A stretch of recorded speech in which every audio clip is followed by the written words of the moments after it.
Terima kasih untuk Anda yang masih bergabung bersama kami dan kami persilakan Anda untuk kembali berpartisipasi di WhatsApp interaktif kami seperti yang tertera di layar televisi Anda nantinya. Di segmen ini kita akan review jalannya perdagangan di sepanjang hari ini dan kembali indeks harga saham gabungan melemah di atas 2%. Pemirsa berbalik arah melemah setelah di perdagangan hari sebelumnya menguat signifikan. Dan saat ini kami sudah terhubung melalui Zoom bersama dengan Bapak Peter Susilo selaku Branch Manager of JUC Semarang Gocuan. Kita akan langsung sapa saja. Pak Peter, selamat sore. Apa kabar, Pak? Selamat sore, Pak David. Kabar baik di tengah badai yang seperti ini. Baik, terima kasih sudah meluangkan waktu, Pak Peter. Langsung saja, Pak, kita analisis terutama dari sisi teknikal. Menguat di atas 4% di perdagangan hari sebelumnya, Pak Peter.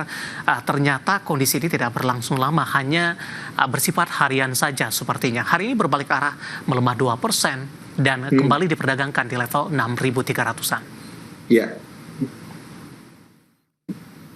Silakan, Pak. Ya, kalau saya lihat memang kondisi kemarin itu hanya cuman koreksi sementara, rebound sementara ya, Pak David. Jadi kalau saya lihat memang masih ada tekanan yang jelas nih dari nilai tukar rupiahnya masih tinggi. Hari ini ditutup di 16.440 rupiah. Kemudian juga ada ketidakpastian ekonomi terhadap perang dagang ya, Pak David. Jadi ini mengakibatkan yang ISG ini tertekan.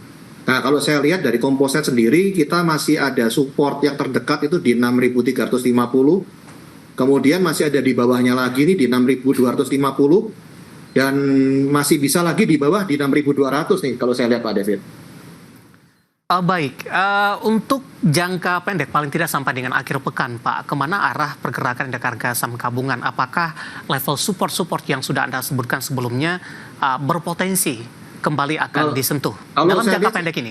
Ya, jangka pendek untuk sepekan ke depan sih saya lihat acuannya ini ada di 6.250 ya, Pak David. Kalau sampai misalnya dia ini jebol di bawah 6.250, otomatis dia akan melanjutkan lagi ke bawah. Nah, di bawah ini masih ada 6.200, 6.000 dan bahkan bisa ke 5.850, tapi acuannya di 6.250 nih, Pak David.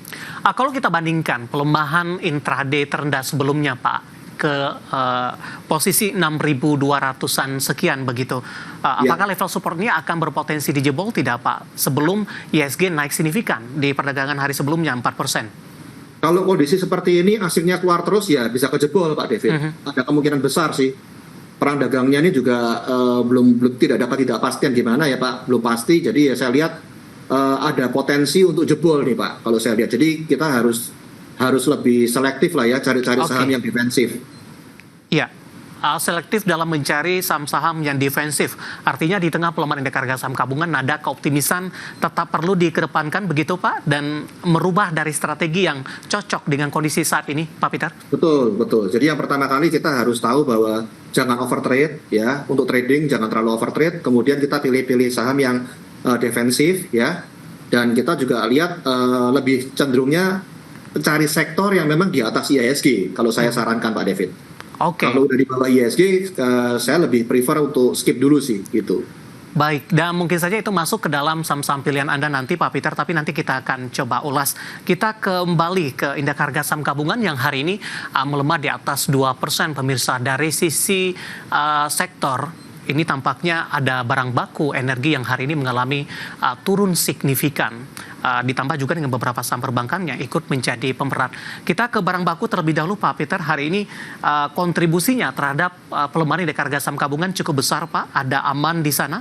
Hari ini melemah di 11,76% di level 6.000. Sempat intraday tadi ke 59, 5.000. Analisis dan rekomendasinya, terutama dari sisi teknikal, untuk Aman dengan pelemahan dalam yang terjadi? Ya, kalau untuk Aman saya rekomen tidak ambil dulu ya, Pak. Apabila tidak punya posisi jangan ambil dulu posisinya, karena dia ini break turun cukup dalam ya. Bahkan dia supportnya tembus di bawah 6.200. Kita wait and see dulu kalau untuk Aman. Sedangkan kita lihat bahwa support Aman sendiri itu masih ada yang terdekat di 5850, Pak. Itu saya lihat dari support time frame weekly ya.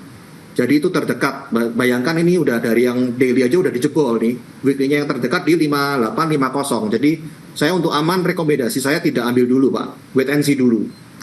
Dari pelemahan dalam yang terjadi di sepanjang perdagangan hari ini, Pak Peter, bagaimana Anda melihat dari sisi teknikalnya? Ruang pelemahan lanjutan atau support berapa mungkin yang bisa disentuh selanjutnya sebelum ke 5850 seperti Anda sebutkan tadi? Kalau saya lihat yang terdekat di 5850 Pak. Jadi kita lihat semoga dia tidak jebol di 5850 ya. Dari 5850 ini kita harapkan aman bisa mantul ya, mantul dan kemudian akan lebih bagus lagi kalau dia memang bisa kembali di atas 6.200. Atas 6.200 ini dia akan punya potensi untuk bisa kembali ke atas 6.400 kemudian 6.500. Ada dua rekomendasi tidak Pak? Buy on support sama buy on breakout di 6.200. Kalau buy on supportnya kita lihat setelah mantul di 5850 boleh untuk beli buy on support. Oke. Nah, kalau untuk yang lihat lagi kita mau beli buy lagi, kita tunggu dia setelah dia melampaui 6.200 boleh untuk spek buy dulu sih Pak. Karena dia udah tidak bikin low baru ya. Baik. Posisi dari Aman Mineral yang hari ini mengalami koreksi cukup dalam dan juga rekomendasi tadi dan lagi-lagi keputusan investasi tetap ada di tangan pemirsa IDX Channel. Tidak hanya dari barang baku Pak Peter, hari ini saham-saham energi juga mengalami koreksi yang cukup dalam Pak. Bahkan pelemahannya itu hampir mendekati di 20%. Saya mau ke energi Pak, kita akan coba ulas untuk Raja. Hari ini melemah 19,87% di 2.500. Pak Peter, analisis dan rekomendasi untuk Raja. Ya. Raja sendiri kalau saya lihat dia juga udah break low dari yang candle kemarin ya. Dia udah break di bawah 3.060 tuh dia ada support. Nah, untuk saat ini support yang terdekat untuk Raja ini ada di 2350. Itu terdekatnya Raja ya.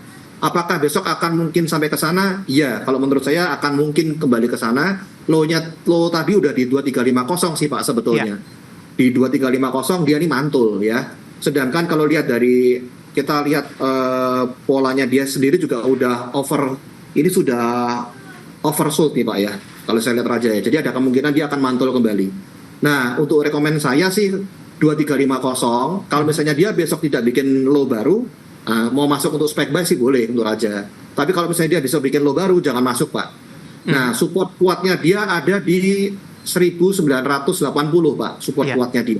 Baik, dari Raja kita bergeser ke Adaro Pak. Saham big cap-nya di sektor energi terutama dari pertambangan batu bara melemah di 6,83% di 1910. Analisis dan rekomendasinya untuk Adaro.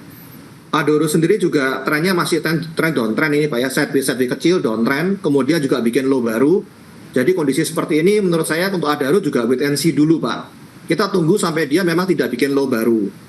Nah, sedangkan untuk kita lihat supportnya Adaro ini yang terdekat ada di 1.700-an, 1.700 sampai 1.750. Ini terdekat di Adaro. Apakah dia akan sampai ke sana lagi? Semua bisa saja terjadi, Pak. Jadi kalau saya lihat tunggu pantulan, jangan bikin low baru aja. Selama dia bikin low baru, jangan masuk dulu untuk Adaro. Itu saran saya. Baik, penutupan hari ini di 1910 melemah di 6,83%. Kita bergeser ke perbankan big cap sedikit sebelum kita jeda. Pak Peter hari ini juga ikut menjadi pemberat Pak, meskipun kontribusinya tidak sebesar dibandingkan dengan beberapa sektor lainnya. Kita akan coba ulas dari BBRI Pak. Hari ini fluktuasinya cukup tinggi, sempat ke 3.600 menguat ke 3.720. Saat ini lebih cenderung bergerak flat. Bagaimana Anda melihat posisi investor dengan pola pergerakan BBRI di sepanjang perdagangan hari ini? Profit taking masuk kembali, profit taking dan BBRI mengalami penguatan kembali Pak. Iya, betul nih. Memang kalau kita lihat juga di BBRI ini memang terjadi profit taking beberapa kali ya. Profit taking ambil lagi, profit taking ambil lagi. Terutama kalau kita lihat di domestik juga pasti akan begitu, Pak. Nah, cuman BBRI sendiri nih kalau saya lihat menarik, Pak. Posisi kondisi IHSG yang dalam seperti ini, dia tidak bikin new low. Dan kemudian dia ini ada pantulan kalau lihat dari sisi MA10 ya, Pak ya. Dia udah kena MA10 dan kemudian dia ini mantul kembali membentuk seperti hampir doji ya, tepatnya ya. Hampir doji. Nah, untuk BBRI sendiri, kalau menurut saya dia masih punya potensi untuk di atas MA10, Pak. Jadi kalau saya lihat MA10 ada di 3740 ya. Kalau BBRI bisa di atas 3740, dia masih bisa melanjutkan aksinya lagi ke 3900. Jadi menurut saya BBRI masih boleh sih untuk saya untuk ambil untuk BBRI. Di level berapa? BBRI bisa ambil apabila dia di atas 3740. Buy on breakout ya Pak? Yes, buy on breakout. 3740 buy on breakout untuk BBRI intraday hari ini baru disentuh di 3720. Posisi saat ini flat di 3670 dan lagi-lagi keputusan investasi tetap ada di tangan pemirsa IDI Channel. Pak Peter, kita akan jeda terlebih dahulu Pak. Nanti kita akan coba lihat saham-saham pilihan apa saja yang Anda rekomendasikan di tengah indeks harga saham gabungan kembali melemah di atas 2%. Dan pemirsa, kami akan segera kembali sesaat lagi.